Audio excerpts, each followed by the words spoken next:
Hello, and welcome back to Everything is Ideology. I'm your host, Dr. Lee Caplan. Today, we're joined by Ehsan Hanif, a PhD candidate at Cornell University, whose work explores the intersections of architecture, oil, and political life in Iran. We discuss his recently published essay, Cinemas on Fire, Walter Benjamin's Spielraum, and the 1979 Revolution in Iran. We begin with Ehsan's engagement with Walter Benjamin using ideas like Spielraum, a quote, room for play or possibility, to ask how different spaces open up or limit collective action. From there, the conversation moves through a series of contrasts: cinema and theater, passivity and participation, privatized consumption, and communal experience. As we move into the Iranian context, these questions reverberate on a new register. We discuss the rise of cinema and its association with modernization and Westernization, and why it became a target during the 1979 revolution. In contrast, we explore tatsiya, a form of traditional performance rooted in theological, ethical, political commitments that embeds in everyday life, where performance, mourning, and collective participation blur together. Rather than simply representing politics, these spaces actively produce different kinds of social and political possibilities. Throughout the conversation, we return to the central tension: how do people come to act together, and what kinds of spaces, cultural, architectural, and affective, make that action possible.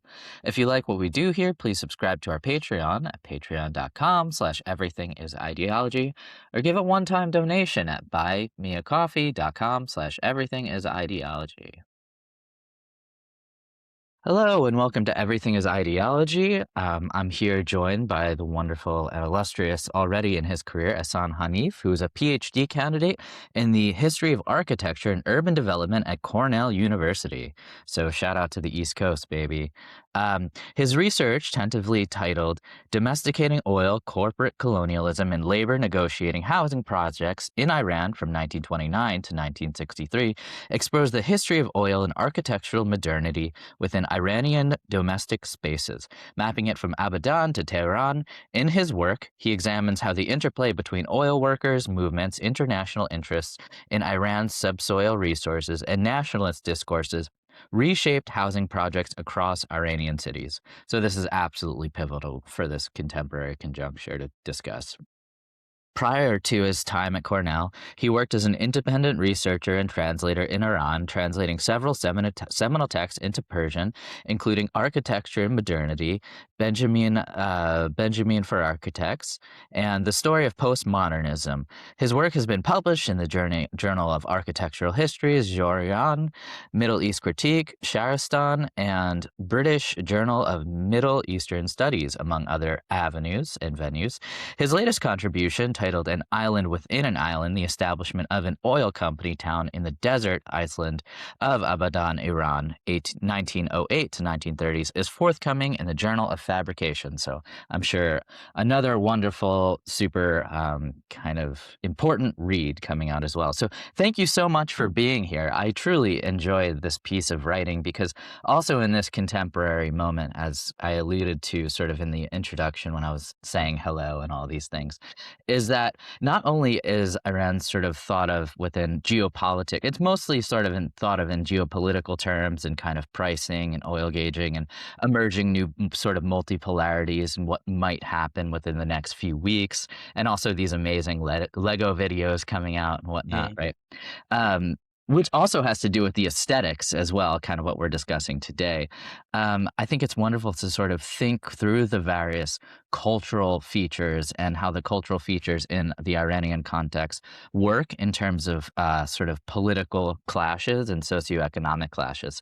So starting with thinking through theater and traditional forms of theater actually reminds us that Iran is just sort of not necessarily just a node within inter-imperialist conflict, but a place with a history and lots of people doing super interesting things.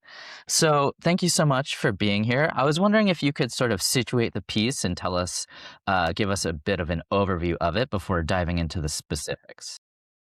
No, first of all, thank you so much for inviting me and giving me the opportunity to rethink this writing. I hope it's related. Like, to me, as a writer, it's always related. Yeah, but I hope it's related to the contemporary issues as well.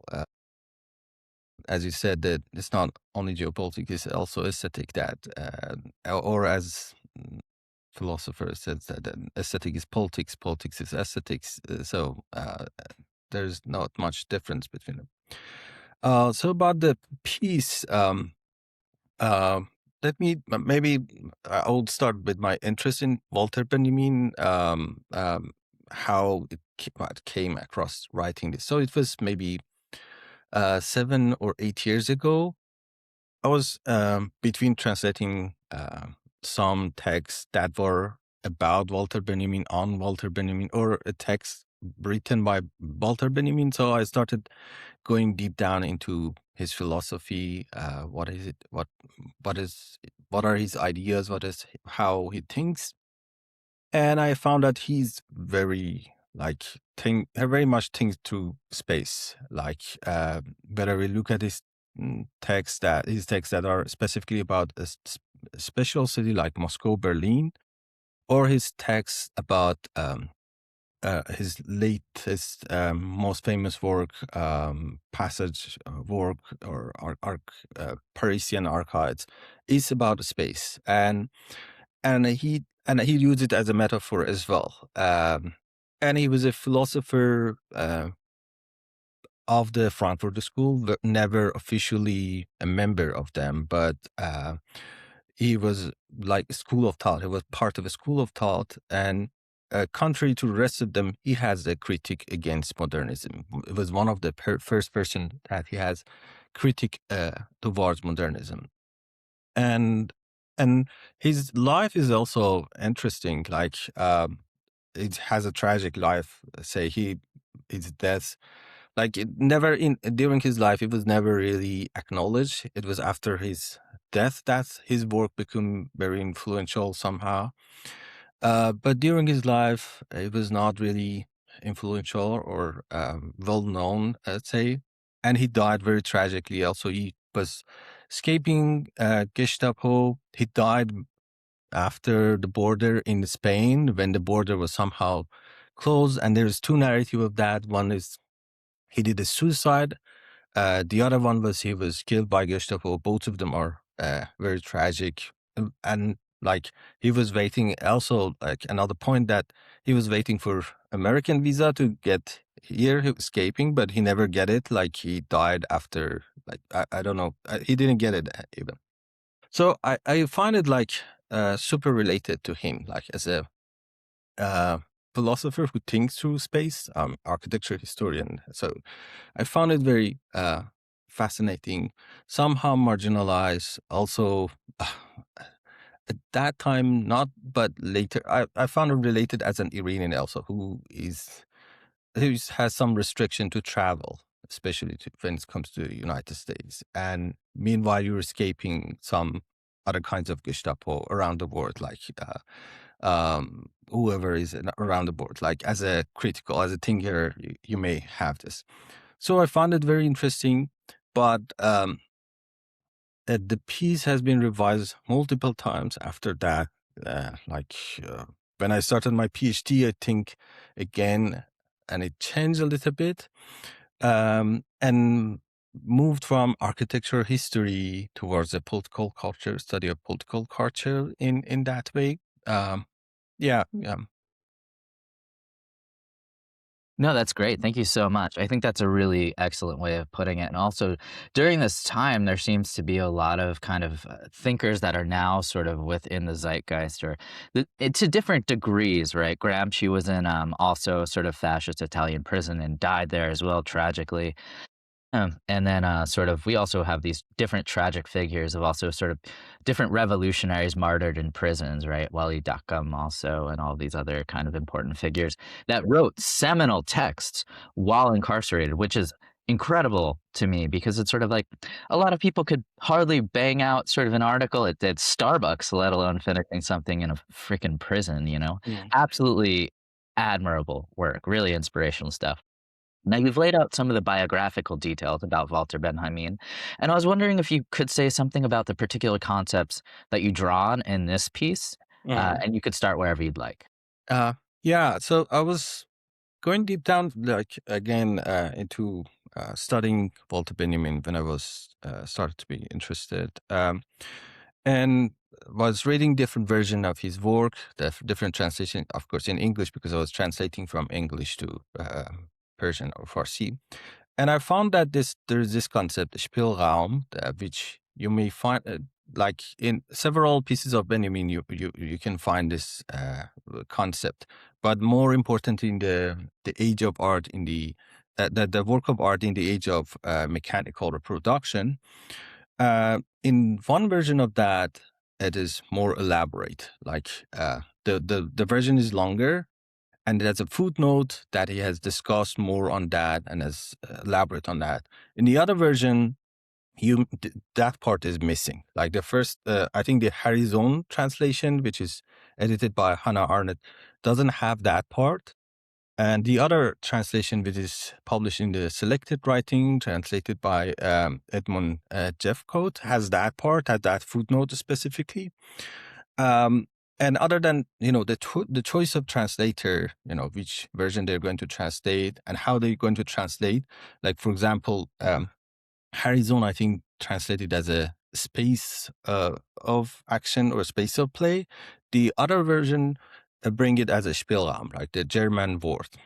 Um, and and then I was thinking why this is in this way. Why in one version you will find it, and in the other version you will not find it. And also at the same time there was a French translation of that, which I assume could contribute to that because Benjamin himself didn't like this French translation of his work. But at the same time, this concept I found it very important because again, it's so spatial, the thinking through space.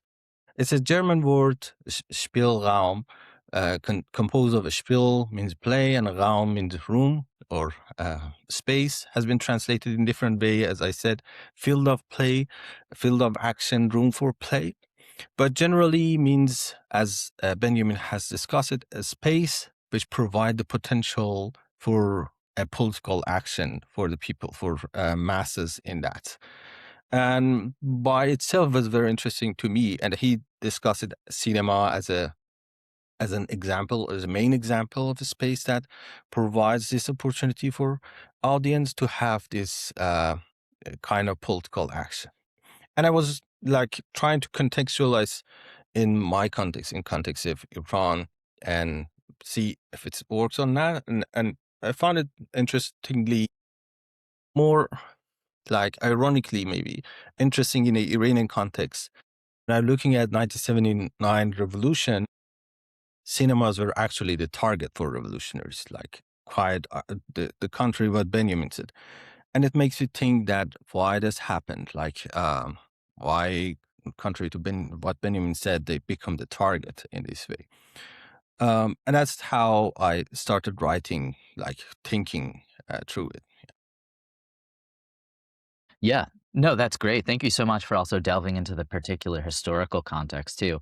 And I thought it was really important that you talk about this concept not claiming a sense of universality, like it ultimately could aim at a particular form of kind of solidarity and universality, but to apply it in a specific context is probably what Walter Benjamin, and we talked about Gramsci, he would obviously sort of appreciate these various things and Mhm, probably find the piece mhm. fascinating as well.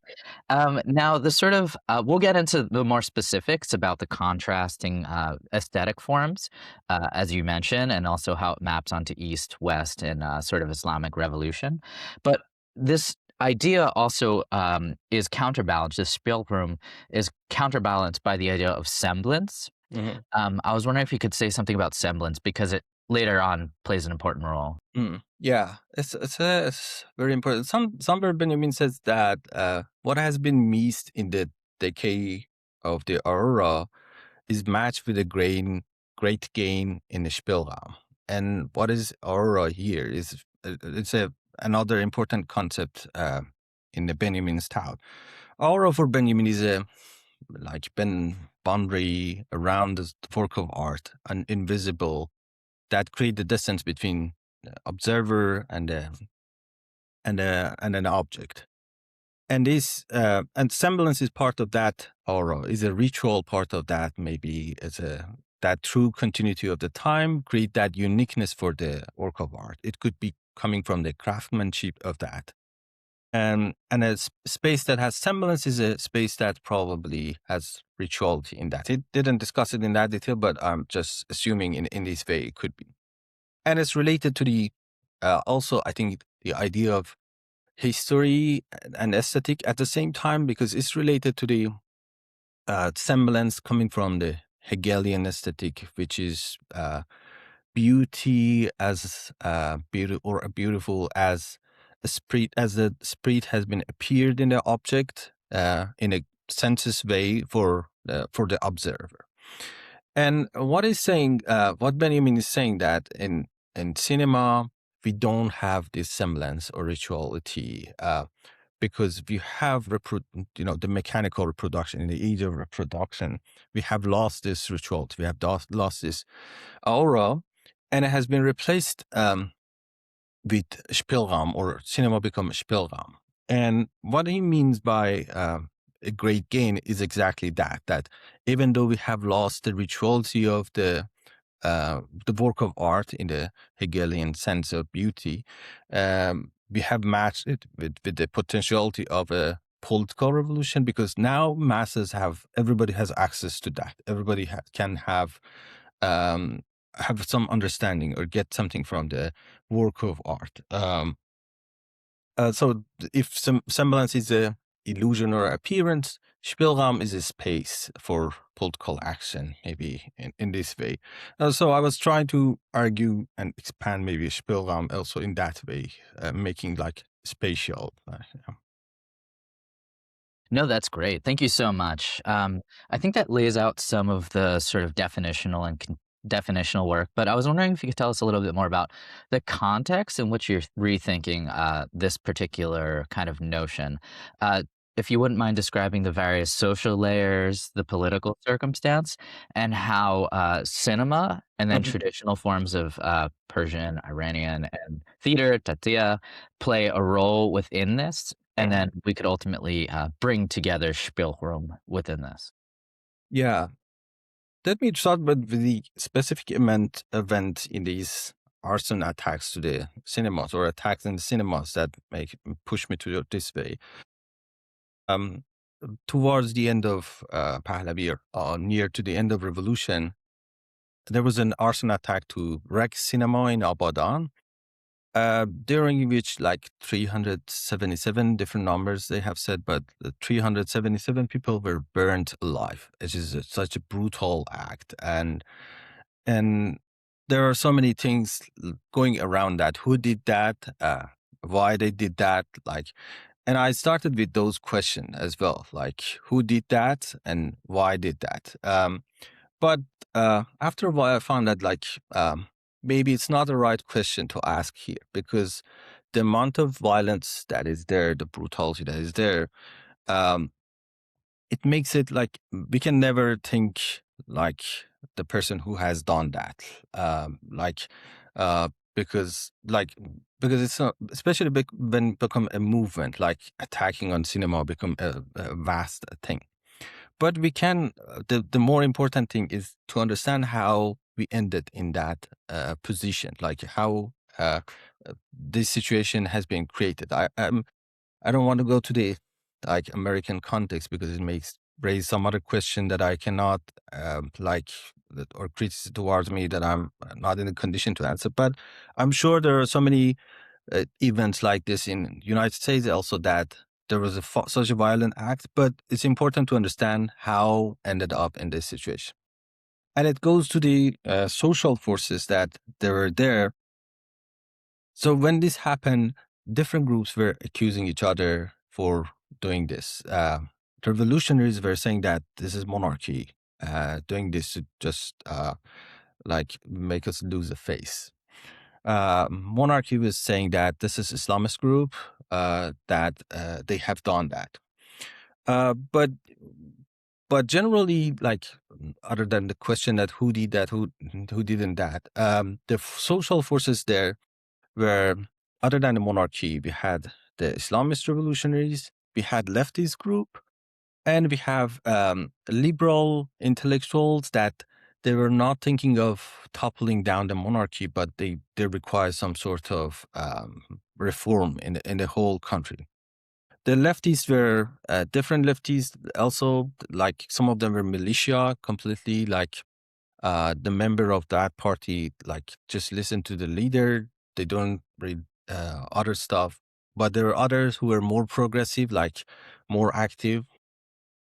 And there were different groups like Maoist, Marxist, and all of this were conflicting, have a conflict with each other. What happened towards the end of revolution was that all these groups that they're somehow uh, like mm, have that required some sort of change, synchronize with each other against the monarchy. Like the same idea that we don't want this monarchy, we don't want this government or state, and we want something else. But what happened after that, like, is some other story. That's why, like, I used 1979 revolution because some people say Islamic revolution, but the outcome is Islamic. Of course, Islamic Republic was the outcome. But what happened during that, it wasn't just, I think, Islamic. It was there were so many other groups, social forces involved in that. In the same context, there is foreign powers as well, which I didn't touch like on that, but and because it's a global thing, like every part of the world, you know that there's some foreign powers that trying to support this group or that group for their own interest. And that's how like the conflict raised in the cinema or cultural spaces as well. Yeah, thanks. That was a very, very thorough and helpful answer. Definitely, like we could sort of start to see what was going on in different ways, and see sort of like these different movements happening. I was wondering if you could discuss a little bit about the emergence of cinema in Iran, its social and political context, what it came to mean and symbolize, and Mhm. also, I think within 50s and 60s, there sort of ends up being this film that's sort of more liberal, cosmopolitan, but still sort of undermines aspects of the revolution. So I was wondering if you could just tackle some of that stuff. Yeah. The cinema, so I think introduced in Iran in 1900 by one of the Shahs of Iran, Qajar Shah, before Pahlavi, Muzaffar Shah. And he actually brought a camera from one of his travel to Farang or Europe that he had. He brought back to the court, and it was more an entertaining tool for him. Like the Qajar Shahs, like the character of them was quite different than like although they were brutal in oppression and all this stuff, but most of their time were spending like having fun in the court, having entertainment. Like there were other people who really govern or rule the country. So the camera or the cinema was doing this for Muzaffar Shah. And it was after him, Muhammad Ali Shah, his son, successor, who built the first private cinema in the court. Still, uh, like, let's say, ordinary people or masses, they didn't have access to that. It was only for court. And to just show it how important is, building cinema in this period of time. So Muhammad Ali Shah ruled or reigned for 2.5 years. And he did two main contribution, like one main contribution during these 2.5 years. It was bombardment of Majlis, which was a parliament, Iranian parliament. He was against the constitutional law. He thought that the Shah should be the only ruler. So when you like look at these two events that happen at the same time, it's like the importance of its race. And it was like, again, like 12 years after the first introduction of camera, that the first cinema for public was built. And it was, again, like at that time was not open to the public. Like it was open to the public, but like upper class elites just usually go. It wasn't like something that everybody can have access, um, especially if you consider the fact that like there was permissions on what is going in that cinema. And there were some other conflicts with the cinema, like the time of showing movies and during the time of Taziyev, which we would go that it was like at the same time, like trying to compete with each other. But later, we'll see that the introduction of it at least was like a very top-down process. Like the Shah bring it, elitists have access to that. Like until so many years later, masses didn't have access to that. On the sense of cosmopolitan um, movies, so there was a um, during the maybe years later when the cinema in Iran was more developed, like different people could have access, different genres. Maybe one of them was film Farsi, which was the mainstream of movies supported by monarchy. It was the main target of Islamists as well. They call it the center of corruption or fahsha, because most of them has like so much nudity, like nudity in the sense that they perceive it as a nudity, like um and and there was new wave cinemas that um was they were produced by maybe intellectual class, but not all of them. Like intellectual class, right? At the time in Iran, most of them were leftists. Like there were quite number of them that westernized, like following whatever is happening in the European cinema or American cinema. But part of them were lefties in a way that they were trying to have a critical distance toward their own society. So they brought those techniques in the new wave cinema with the cosmopolitan aspects. They brought the techniques, sometimes even aesthetics, appropriated in the Iranian context and try to provide a context, like a new critique toward our own society. Like very important figures of those directors, like is one of them is the late Bahram Beyzai, who was like using those stake, but fundamentally, like in a very aspect of the movie, was still like trying to remain in the same society. Um, there were other aspects like of these cosmopolitan um, movies, which was like somehow critic towards these mainstream film Farsi as well. They were looking at other subjects that has been marginalized that so far in the Iranian cinema, like the movie Cow by Dariush Mehjui is about a rural character whose only property is a cow, and the cow dies, and he just like cannot tolerate that, become like um mentally just lose his mind, and like the whole movie is about that character, psychological thing of that character. So not only bring marginalized character in the movie, but also like brought out a critique towards the state's policy towards rural areas as well. And like there were so many other things, like how they bring aesthetic of that. There was also another aspect of the cosmopolitan movies or new wave, that they were um, within a like in the transnational circuit of magazines, clubs, like the same way of mechanical reproduction. In some other ways, they were all over the country trying to uh, like educate people, let's say, in different ways than the mainstream movies. Yeah. No, thank you. That's really, really helpful and clears a lot of things up. The next question that sort of follows that for me is kind of what's this tension that exists between cosmopolitan films that critique the Shah and sort of Western modernization? As you know, the obvious, they're happening within the structure of a sort of Western modernization tool and medium, right? The film. But I was wondering specifically if you could talk about the kind of issues regarding cosmopolitanism as regards, the Islamic Mm. Republic, and yeah. Mm. Yeah. So, mm, I would like cinema, as I said, like it wasn't something that everybody can access for so many years. But towards the end of Pahlavi time, it was very popular. Right towards at least the 10 years before revolution was very popular. There were some cities that they had like 4 or 5 cinema, all of them crowded, people standing in line, and now they don't have. They have only one cinema, like comparing to now.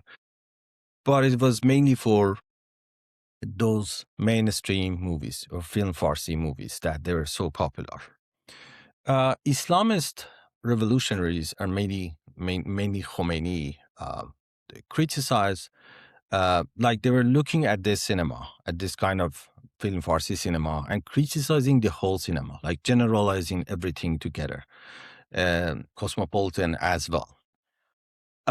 So they were looking at it as a center of corruption and Westernization, Westoxication, as they describe it, as something that has been brought from the West. And I think part of the reason was the history of the cinema, which was introduced from in a top-down process, give the potentiality to cinema to be treated as this way. And in this way, Islamists were looking at the whole cinema, cosmopolitan as well, and in this way, because I think they didn't look at the techniques like or the changes that happens. Like they look at like, okay, a director brought like a technique of Italian movie, but appropriated it. They didn't see that appropriation part, or if they saw it, they saw it as a like as an attempt to become close to the Western countries, not as a some attempt to create your own identity or like having a global voice in a world. So they were criticizing both of them, all the cinema together. And like it wasn't only cinema; it was all like the whole culture that was somehow um, any aspect of the culture that was promoted by the monarchy was somehow related to the Western culture. They were criticizing towards them, and that's how they were like in so many cases. They say that those attacks were mainly by Islamists to the cinemas. Those arson attacks were mainly by Islamist revolutionaries. That Very cool. Thank you for that. I found this part particularly fascinating as well, because different sort of revolutionary movements utilize colonial material in different ways. This was a sort of outright negation of it, but you have different sort of, I think of like Egyptian revolutionary music happening where they utilized a lot of the tools that they borrowed and used and whatnot from British colonialism and whatnot. Like the schools and the modes of composition were actually quite useful in sort of getting messages across and whatnot throughout the diaspora. So to me, it was really interesting to think about the ways in which different sort of revolutionary movements within Southwest Asia and West Asia sort of utilize and draw on materials from various oppressing forces to sort of like throw it back or do something with it in some ways to galvanize the masses and stuff. Um, so I guess you could respond to that. But also, I just was wondering this, you juxtapose this to sort of a non-foreign implementation of kind of entertainment and kind of also identity formation, and that's Satya. Um, I was wondering if you could say a little bit about that and its connection to different Shia traditions. um, in different like Shia tradition. Let me like the aspect that you said. I think it could be very related to the Shia tradition about identity creation and also the way that tried to institutionalize that. Maybe so. Maybe start with the Shia and then goes to there. We can compare them together, and the conflict will show itself more. I think so. The Shia, like established in Iran since 15th century, like 6th century ago. At the time, there was no institutional like supporting Shia. They start gradually. The Safavid Shah, who were Shia, started ruling, and then the official religion now in the country is Shia. And gradually after that, it becomes institutionalized. Means there were different spaces around the country that were attributed to the Shia. Mosques, schools, like educational centers, everything. Like even in the like rural area, there was a center that was duty was promoting the Shia, also guiding people, like controlling people to stay within this idea.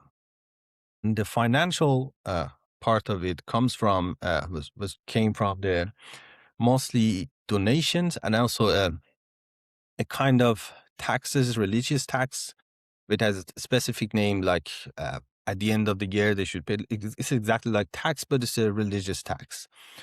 So it was somehow separate than the state. Like it was working there, but very powerful in very remote part of the country. They have even like a space or a person who can promote these ideas.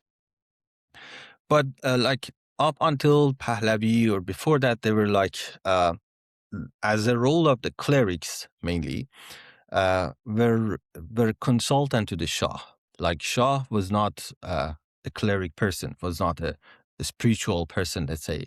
They were ruling, but they were listening to the clerics or Islamic ideas, and they were saying that we are ruling based on this Islamist idea. But during the monarchy, the Pahlavi, which was the last monarchy in Iran, they become like somehow weakened, like especially with the modernization, those traditions were somehow getting weakened or faded away in the history. So there was this idea, they started this idea, some of those clerics, again, Khomeini was one of them, that the clerics now, they should have their power, their own. They shouldn't be like as a side of or wing to the Shah. They should be the ruler themselves, because especially because there is this thing in Shia that Shia has this political, social responsibility to promote itself, to like guide all the people. So we should be the one, the clerics should be the one who rule over the country and become the main power around, and then everything is guaranteed that everything is according to the Islam. And now, like, put this in vast network of institutions, like when we compare to the institutions that cosmopolitan powers, cosmopolitan waves, a new wave of cinema or intellectual were trying to do, you see the competition that was everywhere. Like in any like city that was a magazine was going, there was a clerics or someone who can oppose that. Like this compete was in all over the country. But at the same time, it was very important in mobilizing people. Like this Shia thing was the main thing that could make this mobilization happen. Like these masses everywhere were out demonstrating like, somehow. Thank you so much. And you also sort of mentioned Tatsia also translates to mourning as well. So I was wondering if you could tell us a little bit about what's going on within Tatsia, the role it plays sort of within sociocultural dynamics, and the specific roles it plays with how architecture here works with communal practices and whatnot. Like you described the shape and the space of the actual performance center playing also a specific political role, but also a role in the life of the everyday, which this is where you start to expand the idea of the Spielraum. Mhm, So I was wondering if you could talk a little bit about that sort of material. mhm. Yeah, so there is tekiye, which is a kind of space, theatrical space, in which taziye is performed. Taziye is a ritual or a theater, Shia-based theater that is performed in tekiye. So tekiye is a space, taziye is the kind of performance that's happened. Tekiyas usually were like part of the urban fabric, like embedded in the urban fabric. If you like, you have probably seen a bazaar, which is main structure of the city. in Iran as well. You walk into the bazaar, and both sides there is shoppings, and you go. And but in the bazaar, there are some focal points that is an opening or the intersection of two different ways.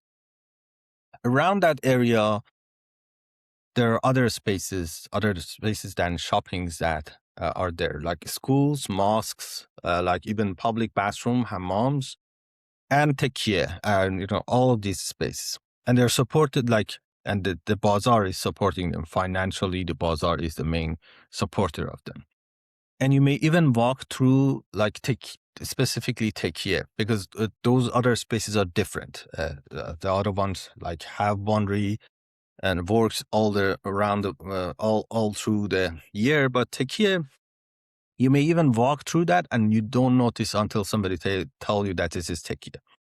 This is because the most of tekiye's so the taziye, which is a special ritual theater, is performed only 10 days or maximum 40 days of a year, because the mourning is for that. The rest of the year, tekiye become part of bazaar. Like shoppings are actually active in those spaces. So you may just walk in and you may not notice that you're part of it. You're walking through tekiye. So this is somehow very embedded in the urban fabric. Also, so much dependent on the public donation to be built. Yeah, there's still some of them are still exist, but not that many of them. Yeah. I think it's really interesting to think of this as kind of like another form of like the oratorio sort of thing within different Catholic traditions, but also different because it has to do with religious sort of allegories that are happening within a performance space. But it is kind of complicated to think through this as happening through just a maximum of 40 days, whereas cinema is something that's happened all the time. And you talk about sort of how they both competed with each other temporally because 2 p.m. to 2 a.m. is when the shows would sort of happen and whatnot. So I know you didn't address this particularly in the article, but there does seem to be an issue of like sort of what people would do and where people would go for forms of entertainment if one is just 40 days and the other is always there. This seems to be another aspect of kind of quote unquote modernization Mhm, that has to do with reproducibility and the easiness of reproducibility. Like mhm. these performances, Tatia performances, like, it seems like they involve the labor of the people, of individuals, of doing stuff, whereas sort of a movie, well, you kinda click a button, right? So I was wondering if you could kinda talk about that aspect. You mean how people chose between these two spaces? Yeah, of course, of Mhm. course. So actually, we don't have much data of what is happening, but based on my personal, we don't have historical data, but based on my personal experience of Iran and based on what I've heard or have seen, I would say that nowadays definitely it's nowadays maybe it's because they're somehow closed as well. Uh, um, the people, the Tazia is not unfortunately that popular nowadays. Especially because we don't have that kind of urban fabric. Also, Taziye were part of the community in the city. Like people who perform it were you know them. Somebody just invite you. Oh, I have the Taziye. And still probably in small communities is the same. And I have seen that there's a small city in Iran which is somehow very famous for his big Taziye that it has.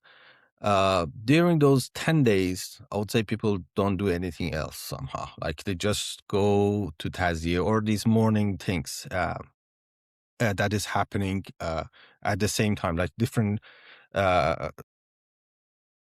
program for morning. Um, but I'm not sure about what was happening before revolution. I think it depends on the part of community that is there. and I assume like at least in urban society, the competition was still there, and maybe even people towards the cinema more than the Taziye. More people were going to Taziye, but I'm sure that still they had this guilt with themselves. Maybe like they go there, they go to cinema, enjoy it, but still they have the feeling of guilt because, as I said, it was very popular during the maybe the last 10 years. Cinema was very, very popular, but at the same time, there were these Islamist clerics that they're condemning cinema for all these things that is happening. So they were going there, but like with a sense of guilt, probably at the same time. Yeah.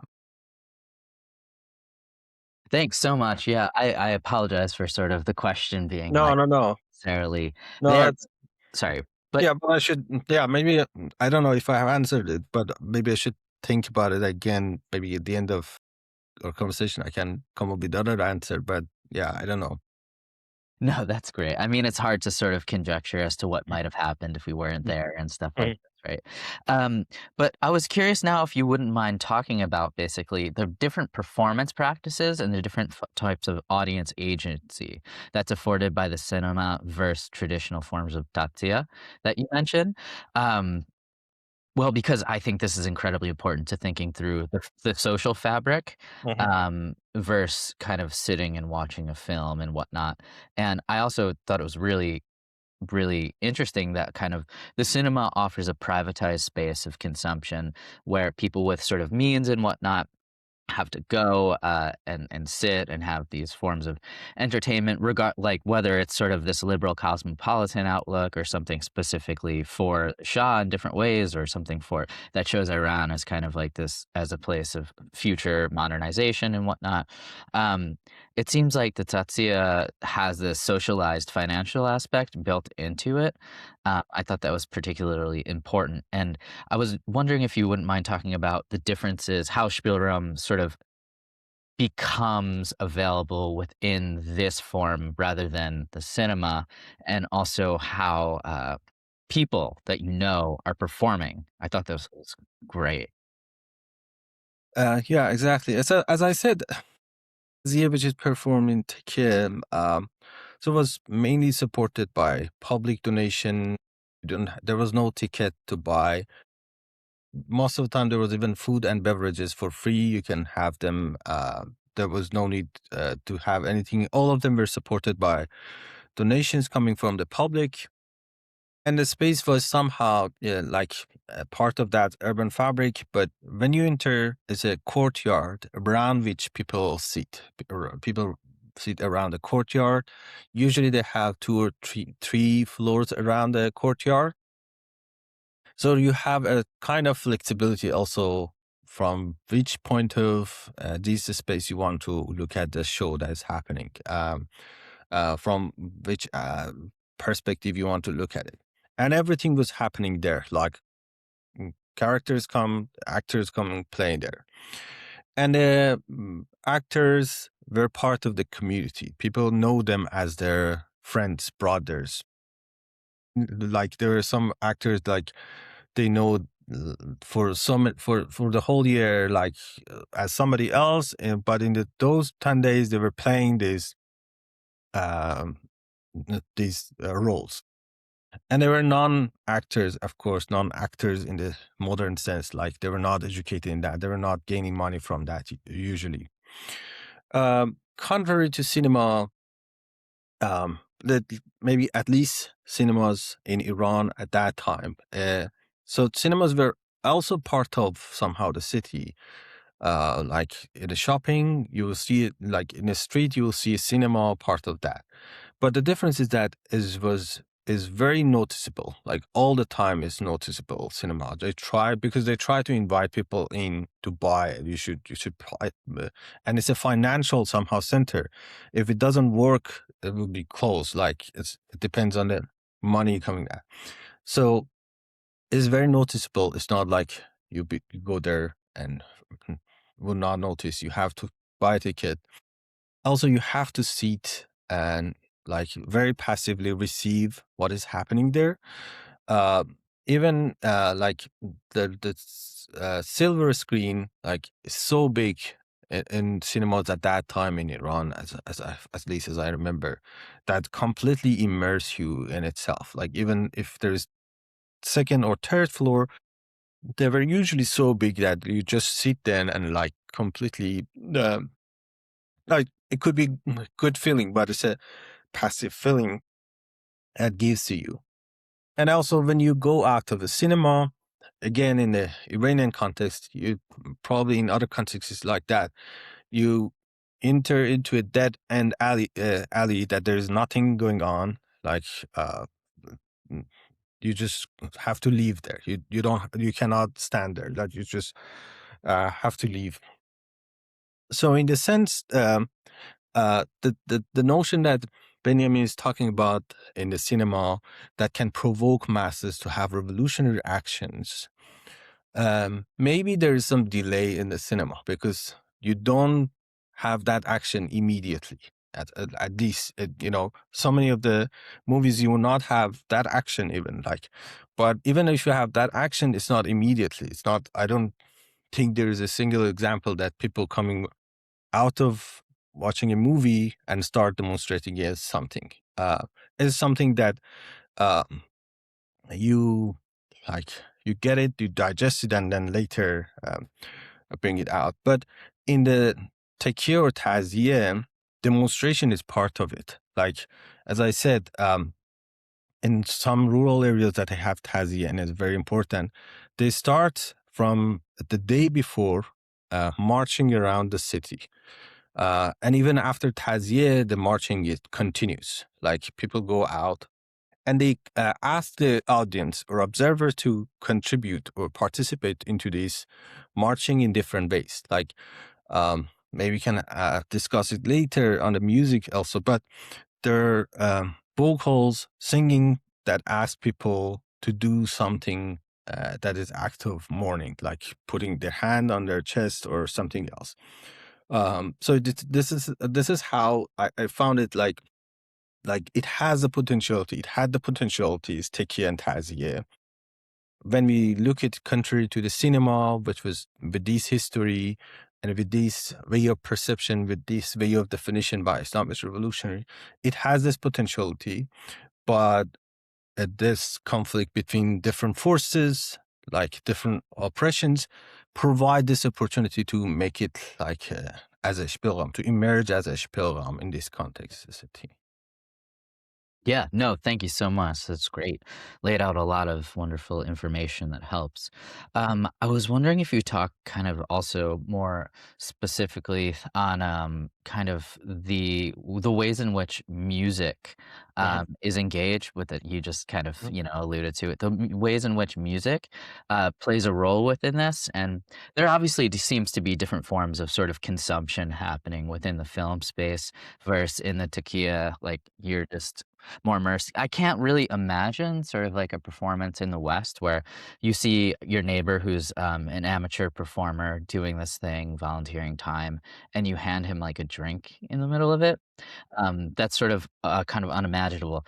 So I guess there's a few things here that come to mind, which is there seems to be a collapse between the various universes that happen mhm, in a film, you're sitting there and you're immersed in the universe, whereas you're in the theater, in the takia, you're sort of, like, in this universe, but you also recognize your neighbors and friends and people from the community within it.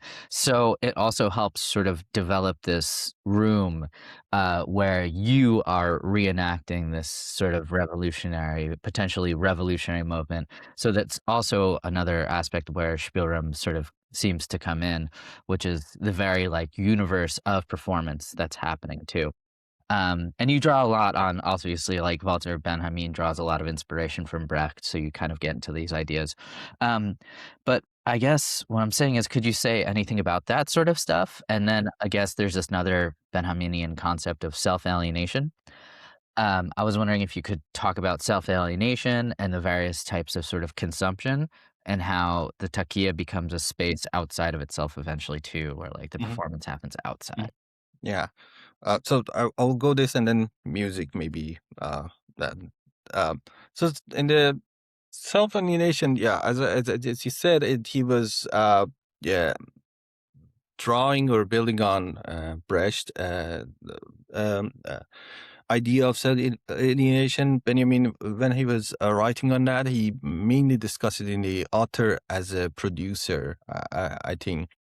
And in that, as in the way that Brecht discussed it, it's the actors or the whole theater should try to create a critical distance between audience and the theater to make them think about this theater that is happening, what is happening, who is benefiting, and relate it to the social issues that is happening around them. And there are different ways of doing that. It's light, it's sound, that we will go to the sound on the part of the music. Um, and also it's about like how you act it, like how you act the play. You're supposed to not let the audience not to be immersed in like exactly having making them realize that it is a show that is happening there, but it can have equal in reality that is happening. And Benjamin, I think like the main target of Benjamin in these regards is capitalism, especially when we read his other texts, Phantasmagoria, and when he walks through those Parisian arcades. When he talks about them, like he criticizes them, criticizes the situation in which that the modern character is walking into a shopping, and lots of commodities going on there, and you cannot think of anything else. You lose your perception as an audience. So the critical distance that he's asking for, and he's saying that the cinema can provide it. I'm sorry, can provide this critical distance between you and the commodity. You regain your perception with this critical distance. And the examples that he discussed are like montage or other kind of interruption in the cinemas. Like he's very specific in the kind of cinema that he thinks that can provide this Spielraum. Like obviously, like the Hollywood movies, most of them are like not the kind of cinema that he's thinking about them, but he thinks about like this critical distance that can have. And in Turkey, that we have exactly somehow like that, because the actors, you know them, you always know that they are playing something. You're not supposed to, even though that, uh, it's interesting that the whole show is supposed to, or the whole theater is supposed to bring up your emotions at the same time, but you're not indulged in a way that you know that this character is not the real character, because I'm sorry, because those characters are historically very important. Um, so the whole Tazieh is about the third Imam of Shia, which is Imam Hussein and his family, who rebel against the Islamic Caliphate. And it says that I will not obey. And even though they know that they're going to like die in this battle, they still go to that. And it's all about revolutionary ideas. And those characters are very important in Islamic Shia, that you cannot even draw their picture. So you, by definition, you know that those characters are not real for you. You're not going to be indulged in this. So there's this critical, maybe distance for you as well. And going back to the music and how they create this maybe distance with that. So I'm not a musicologist, so everything that I'm saying is like not an academic view, of course. You're the master of this. You're the expert here. Uh, but so they use different kind of music in different parts of it. They start usually with a more fun, especially the part that like Yazid or the oppressors coming and like start threatening them. It becomes with a more music fun, like happy, not happy. Let's say like more rhythmic, there, and then become more epic, like especially when the part Hossein started to say, uh, bring up their revolutionary ideas. Why I'm not obeying you? It's more epic, and at the end it becomes more tragic because at the end all of them are died. Like there's a fire even there. Like there's a important part of Taziyeh which they set fire into the tents of the Hussein or Imam Hussein, and this is how usually the Taziyah ends. And and this is the music that they have, and in different periods of time they have used different instruments. Recently, I have seen that they have used even modern, like Western instrument, like trumpet that is historically doesn't have any uh, um, place in that music, but they have most of the time historically we're using Persian dastgahs, which was based on different modes. Um, and with that, they have singing as well. There's an important part in singing, which, like, the people who are the good people of the story are usually singing when uh, like, uh, they don't play their acts usually, because they're not actors, but they sing. Um, and especially those epic things. And the actors who play them, they usually have good voices. They have better voices. There's a role actually in them. Ali Akbar, which is the most important one because he was a young figure of the family. Usually, like of that crew, who has the best voice or during his best period of his time, is the person who plays that role, Ali Akbar, with the voice.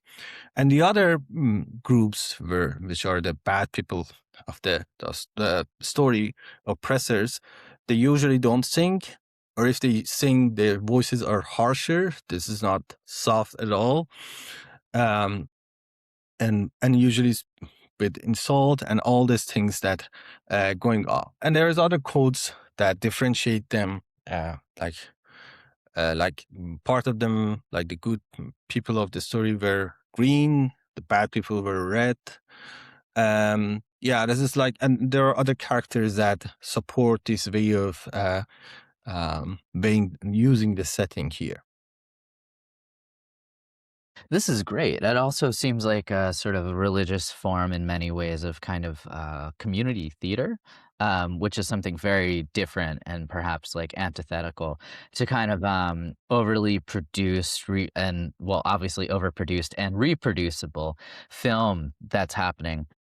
I was kind of wondering, I'm not even sure, but the process of putting one of these together, it definitely, I see why you would kind of need monetary funds to make this happen. And also, it seems like paying into this sort of thing actually like reminds you of the importance of it. Like the sort of having to pay, everyone having to pay creates also a sense of kind of religious and also just kind of also belonging to something, solidarity as well. Mhm, Um, I was wondering if you can mention or perhaps know any performances, of this stuff, that we could kind of view and see. Before meeting and whatnot, I found some really cool performances, but as you said, they included the trumpet, mhm, which I was a little bit kind of like, "Okay, this is probably not what's necessarily happening," right? Trumpets don't lend themselves very nicely to different sort of maqams mhm, and stuff like this. mhm, Um, so, yeah, I was wondering if you could direct us to any of the mhm. material to check out, listen to, et cetera, et cetera. Yeah, I have been in some of them. So first of all, about the solidarity, how this is a grassroots thing. I should mention that many scholars, like Bahram Beza is one of the main characters who wrote about that. They have argued that the whole Taziyeh has longer history than what we thought. Thing is longer than this Shia or thing that is happening. There was another historical ritual for mourning in Iran, which was called Siyavashun. This was mourning for a mythological hero who was killed innocent during something that has happened. But it was different. people are saying that that was the base. When Shia came, they modify it, they make it in another way. And that's the point in about the Tazir, which is a very flexible thing. They have a long of the stories. It's very clear that they come, they fight with each other, they die, but they have the heroic character. But there are very different narrative of that. Like they call it nuskhe, this different narrative of that. Um, in each specific part of Iran, there are different narrative of that, how they sing it, who come first, who come last, who come next after that. So it's very different in different part of that. But there are, like, the actors are there, the story is there, like the heroic thing is there. But how it happens, the way that I've seen, as far as I have had a chance, I haven't documented like following the whole thing that is happening, but the actors doing their own life during the whole year. They could be peasant, they could be worker, they could be a doctor, but during those days, usually they call off their work during those 10 days and become devoted specifically to that. And it's a kind of uh, it has become kind of donation as well. Like they call it nazr. Uh, like when they are child, even the parents donate their children. Like it's a kind of ritual thing. Like they say that my I I sacrifice in this way, in the way of God, in the hope that I will like regain or a problem for me be solved in the future, or God help me in different ways. So it's become a kind of nas or donation that people become an actor or become involved in Tazia. So there's no money. They don't get any money usually. Maybe in different periods of time, different, but this is the usual case. They don't get any money, and it's kind of like, and there is actually kind of competition for so many roles on how to join them. Like specifically important roles, there's a competition. Like who will play this role this year? Who is going to play? The important roles are usually fixed. Uh, like the Imam Hussein and Yazid are usually fixed because they are the important figures and somehow untouchable actors as well. But the rest can be changed. Especially there are some characters of kids and teenagers in the whole story, um, which they can change in each time of the year, in each year. Uh, but this is happening. There is also the space nowadays, like uh, I think previously was also like that. Tekia has kind of space for uh, like holding the facilities or closed customs for that, like keeping the customs there for the whole year. And they start planning for that maybe a month before the start of Tazieh. They start talking about that. They started um, like calculating the money that they have or the money that they need for that. And they start planning the whole thing at least a month before that, if not the whole year. I've seen some cases, some especially rural areas that are more religious, the whole year somehow goes around that. What you're going to do next year about that? What are you going to do? Are you going to play or are you going to donate? It depends on the different cities in different contexts. Like, for example, in Tehran, I cannot remember of any, like there are, I'm sorry, but it's not impacting the whole city. It's like a specific neighborhood that makes a contribution to that. Thank you. No, that's really great. I was kind of wondering a lot what the formation of this stuff looked like, who plays what. It seems very kind of clear and it's also very cool.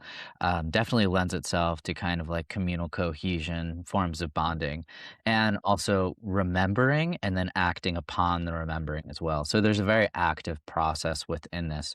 So it continues to seem to play a kind of political and ethical political religious role as you kind of discuss within your piece.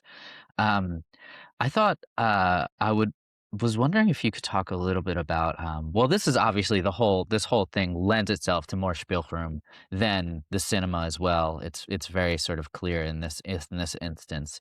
Um, because people are this is involved within the social fabric and cultural cohesion, whereas the film is sort of an outsider force where you go into a place and then come out and you have to leave, et cetera, et cetera.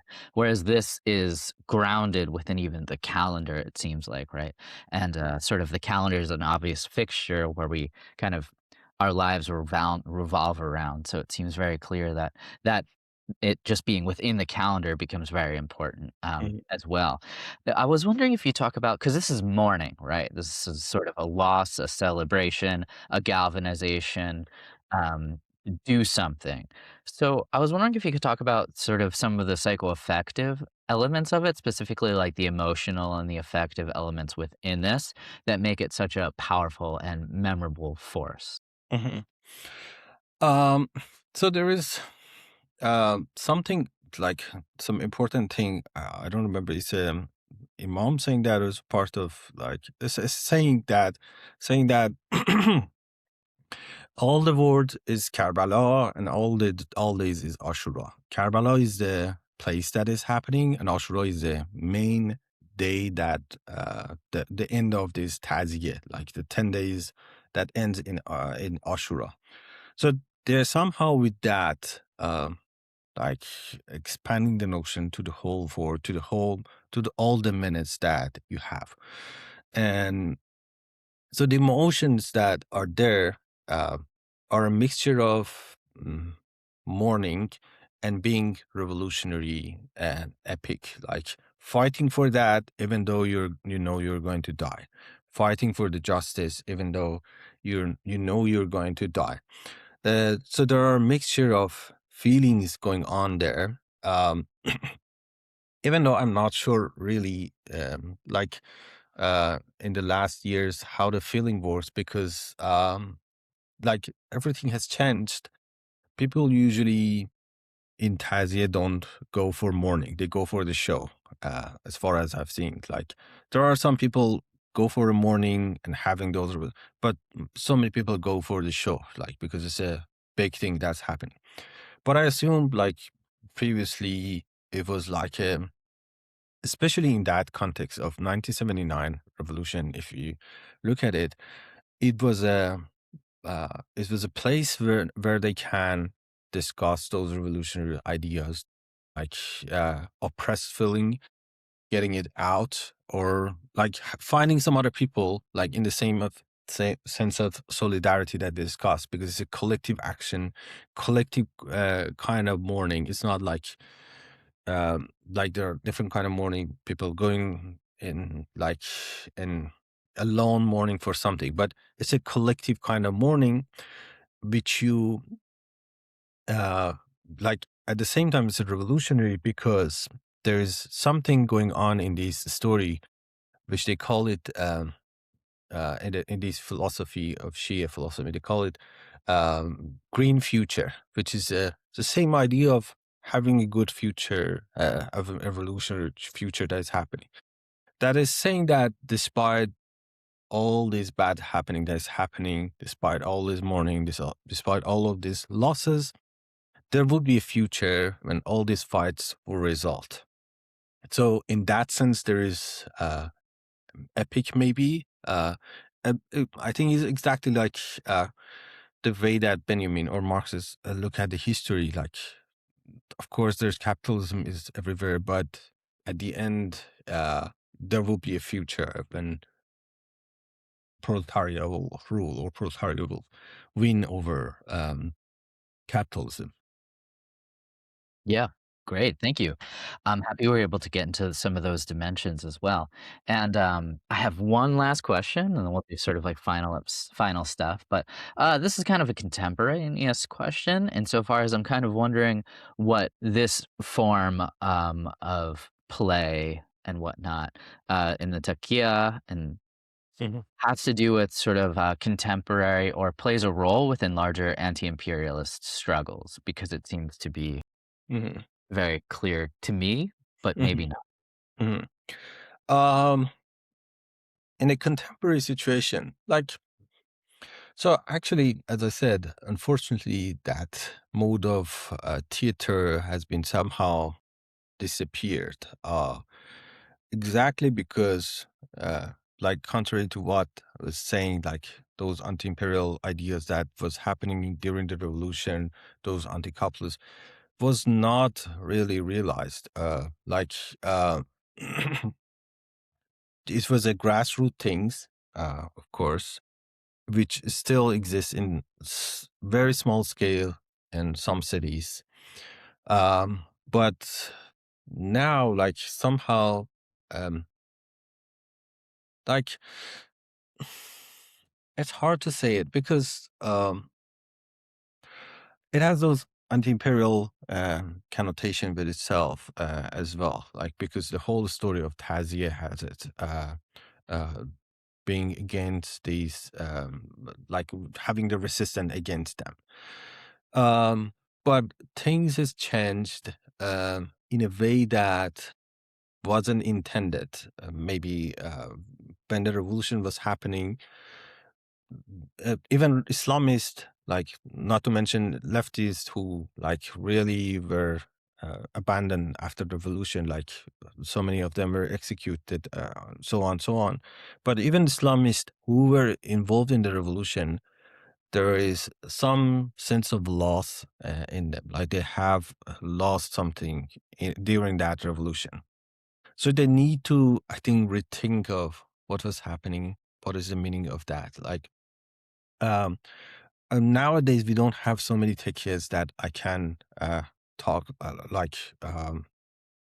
I can talk how works in the anti-imperial context, especially because the anti-imperial discourse has become the uh, like the discourse that states has used it or abuse it in another way, like and use it for many things, like weaponize it for many things. It's not, and really, it's not um, anti-imperial.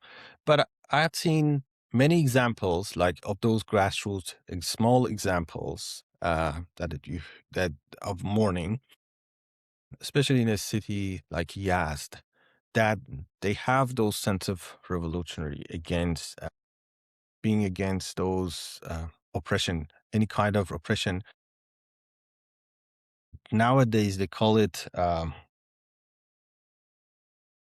I think they have a thing that they call it external colonialism and internal dispositivism. They put these two together, like when they're trying to frame it as an anti-imperial thing, like saying that there are two fights that they should win for it now. There's like that anti-imperial, which is a large global thing, and internally we should fight against these people who have abuse Islam, or they're using this anti-imperial discourse for um, other reasons that are not somehow um, really anti-imperial in the sense. Maybe it's out of or like a top. Maybe you can cut it later, but like when the war happened, there was so many people that they were somehow like they know that this is an imperial war. They know that this is something that like um, United States and Israel does not want to help them in any way, but they somehow were thinking like, so first of all, what is my agency here? Who is going to ask me? Like, who is the interlocutor that I'm going to ask them to change their approach here? Is it the state who is oppressing me, or is it the imperial who has been historically oppressing me in different ways. So so many people just stay back, like they didn't say anything, like because they didn't know how to react to that really. Uh, and some people just took side, like either this side or the other side, like. Um, but it was a very maybe it still is a complicated situation. Like when especially I think it's more complicated for religious people, like who are really uh, have faith, have believe in these things in Islam, because they see that their ideas are being like somehow used or abused in different ways that they don't believe in that. Like, um, yeah, I think they can be even the first line of critic towards what's happening there. But as we don't have many techiye, I cannot say how what is the role of techiye, but generally I would say that the same modernization was continuing in the urban fabric. The same demolition was happening after revolution.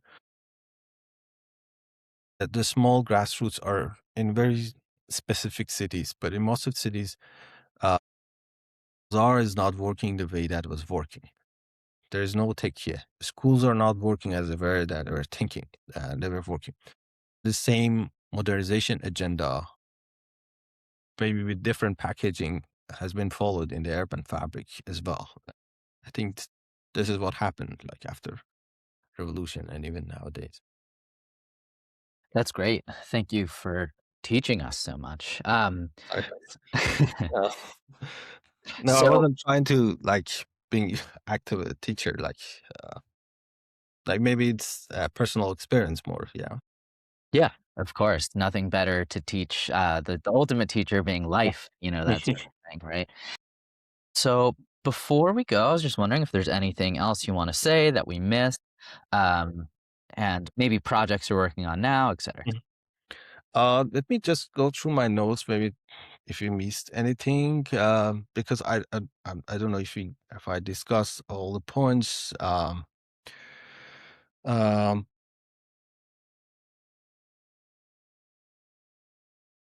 Maybe one uh aspect that I can add here is about the maybe it could be important here is about the modernization that was happening. So first of all, like as I said, I wasn't looking for who did that, or I wasn't looking for how this happened. Um, I would say one of the reason, like one of the aspects that the revolution happened was embedded in the plannings that the modernization planning that Pahlavi had, especially the White Revolution in 1963 that they had. They call it revolution, but it was obviously top down, like because the Shah decided himself to bring some changes to the country.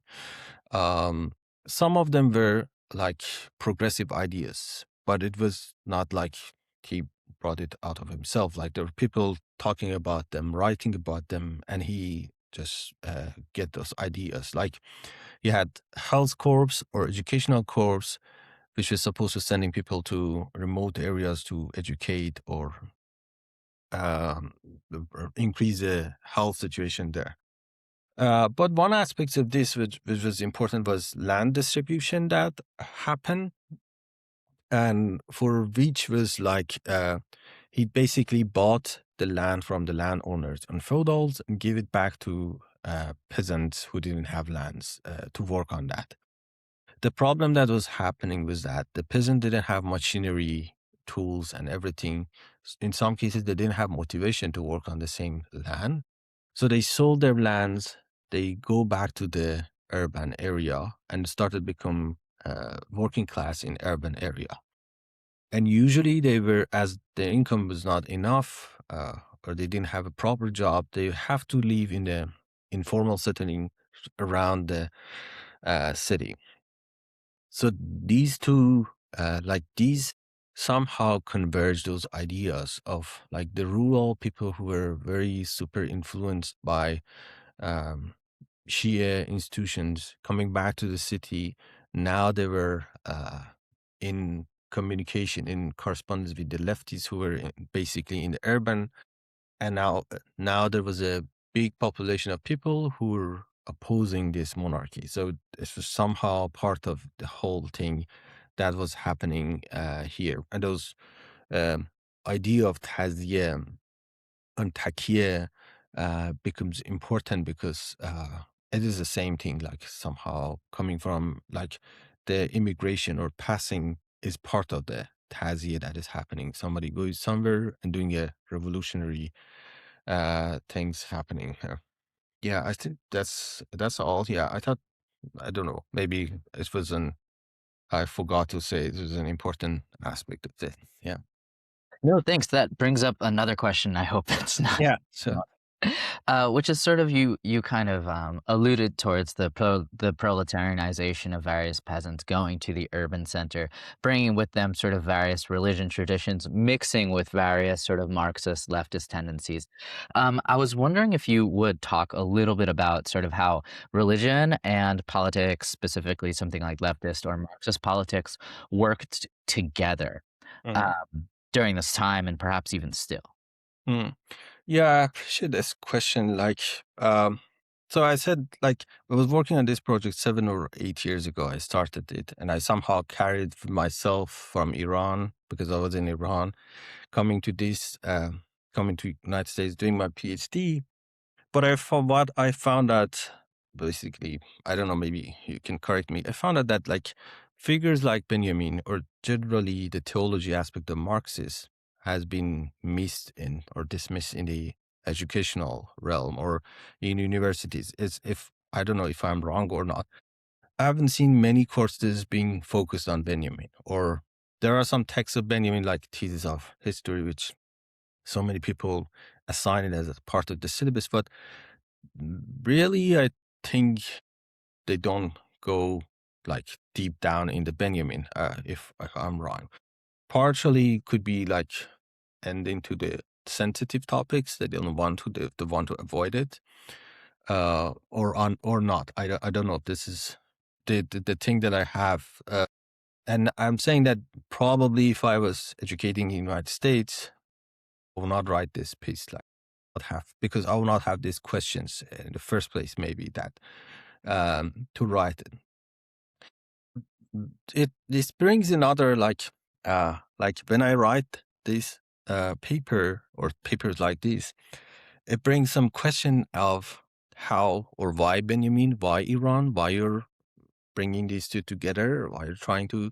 Uh, so I would say that there are two ways of answering that. First of all, I think Benjamin, there's a universalizing claim in his writing. Like when he says that Paris, the capital of 19th century, or Paris, the capital of modernity later, he means that there is a singular modernity originating from the Paris or Europe and can be extended or exported to the other part of the world, and depending on which stage of the modernity they are. But there is one universal Eurocentric modernity. So it's important to, like, especially if as a decolonial action, to re-examine these ideas, how these ideas, these Eurocentrics, are going to work in other contexts or not, like how this universalizing claim is going to work or not. It's important to uh, focus on them or look on them, re-examine them. Another aspect is that this mixture of Marxism and theology is something that we will find it in the 1979 revolution as well, especially.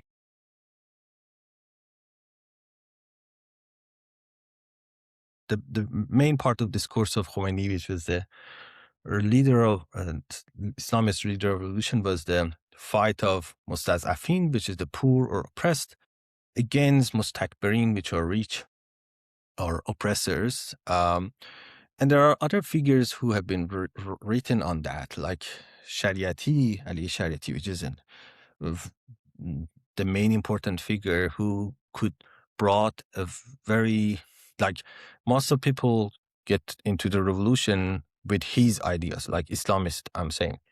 He mixed Marxist with this theology of Islam. And he called himself, I think, Muslim socialist or something like that, because which is a like a, there are other people who call them Marxist Muslim, like, which is a like not usual mixture of the things. But he brought this theology into the Marxism, exactly the same thing at Benjamin. Somehow they brought this idea of messianism theology, mix it with Marxist, and somehow they have like the same ideas, in a way that Shariati was also like the same way of messianic.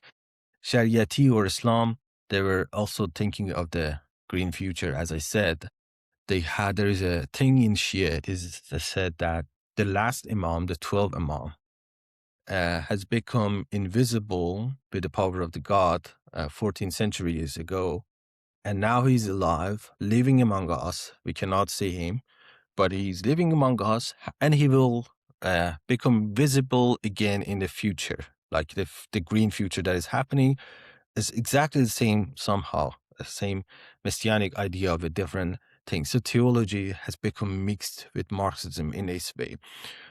So I think if I was uh, like you need to, right, if I was if I was in the US, probably I wasn't writing these pieces, or I wasn't thinking of this way of challenging Marxism, or this way of looking at it. I think it's going back to the sets of questions that you will have due to living in a specific context or being exposed to specific ideas, I think. That's great. Thank you for reminding everyone about the sort of like particular knowledge production context you're in lends itself to various constraints within thinking. So certain questions won't even be asked in various contexts in certain ways. And throughout sort of my education, a lot of the stuff you're talking about is, very true. You have to sort of go outside of the university to get the education you want inside the university sometimes. Recently Gabriel Rockhill sort of wrote this Mm, really important and famous book, sort of going over kind of Western Marxist tendencies. And yeah, as I'm sure you sort of know, he specifically wrote something on the Frankfurt School and their involvement with, like, CIA and, kind of, like, state forces and stuff, and, how Walter Benjamin just kind of got thrown under the bus in various ways. So, there's something like, historical reasons for this precluding of him, but you'll very rarely like, you'll hear about decolonialism predominantly as a metaphor or something interesting to study rather than something like at stake with people's lives, and us in the university are somehow, mm, complicit within that, right? mm, And when it's fought in very serious ways, like recently, like Columbia uprisings, so, the university and whatnot, there's like there's consequences yeah. and stakes to play. It's interesting. There's this tension within Western academia where it's like it's talking about itself, it's telling on itself, but at the same time, it's vested in its own interest to be able to do that. Uh, Mm, so it's in tension with itself in many different ways. yeah, Um, exactly. Yeah. Yeah, I think that, like, you're true. You're right that somehow that they talks about decolonization, but still there's a way much to go for, like, abolishing those exclusions that is really happening, whether it's intellectual or belief based, or all those exclusions that is happening. Yeah. yeah, and just one thing I've sort of noticed is I adjuncted several different places and have access to different databases, and none of the databases have access to Middle Sorry, East. you're Oh, being interrupted. Hello. Uh, yeah, you're mute. You got frozen. I think I didn't get what you said. Sorry. for sure, no problem. Well, I'm adjuncting at several different places, much to my chagrin. And one of the things I've noticed is having access to various databases. None of them have access to anti imperialist scholarship, really, like the specific sort of academia. Like, I had to go through alternative routes, and I believe I asked for your PDF in piece rather than just printing it out from the university. So when it comes to certain knowledge production centers and whatnot, even like what's considered, worthy of purchasing for the database is not necessarily included. But also, I mean, sort of dialectically, we could think of the necessity of suppression and whatnot it also means that something is happening and shifting towards positive directions. The more repression, sometimes, perhaps, also the more resistance. Yeah, exactly. I like coming back to context of Iran again. Um, During January, that there was a massacre. So many people were killed, and it was the one of the most brutal things that are happening during the last 47 years. People were saying that like probably some change is going to happen. They have sensed it that they are that brutal, and it's true. Like yeah, when it's like when they have lots, not when they have a lot to lose, they use most of their forces. Whether it's the imperial power, like all these imperial powers, yeah, when it's like that, they have sensed it already that they are going to lose, I think, something here. That's why they're putting more pressure there, I think. Yeah, I know for myself, that's one thing that kind of gives me hope in different ways, ironically enough. I guess this is the official if there's anything else to add, let's do it. Uh, if not, I'd love to hear about a project you might be working on, but I had a wonderful time learning with you and talking with you. Well, nowadays I'm working on my PhD project, which, as I said, it's history of oil. So I'm trying to, in my project, which I'm still writing it, and it's like hard to explain it because uh, this is a question that have passed its time. But there's a question that people ask, "What is your project?" And you have different answer for that, and every time it's a different answer. Uh, but what I'm trying to do is writing a history of oil, uh, a bottom of history of oil, maybe looking through workers' movement, how they contributed into domestic spacer housing projects, starting with the main oil city in Iran, Abadan, and then going back to the capital city. And like in all of this, there is a discussion on modernity as well, on modernization, how they have contributed in this. Because I found that that's missing the agency of grassroots movement, whether it's indigenous, it's a local, whether it's a labor movement somehow has been dismissing this history like because they at the end like they're not the one who makes the decision, they put the pressure on them like um so I try to write the history on that, on how this domestic space have changed meanwhile, how this tension was working with the corporate that were working in Iran, oil corporations. It could be like related again to nowadays things that is happening around the world. Yeah, of course. I mean, that's one thing you turn on the TV and whatnot in probably many different places and can't not see something about Iran, Strait of Hormuz, sort of like oil. Mm. That's this is the news, right? This is the thing to kind of talk about, think through, and whatnot. So I wish you nothing but absolute luck on the projects that you're involved in, and Okay. whether it's a dissertation or something outside the dissertation. And thank you so much for spending time with us. Mm. Oh, thank you so much. It was such a pleasure, honor for me to be here. It was great to think about my project again and discuss it with such a knowledgeable person. Give me some other ideas. I cannot rewrite that, but gives me some other ideas on other pieces, maybe. Yeah. Thank you so much. Of course. Well, I'm Mm. sure we'll talk soon. Yeah, yeah, sure. Thank you.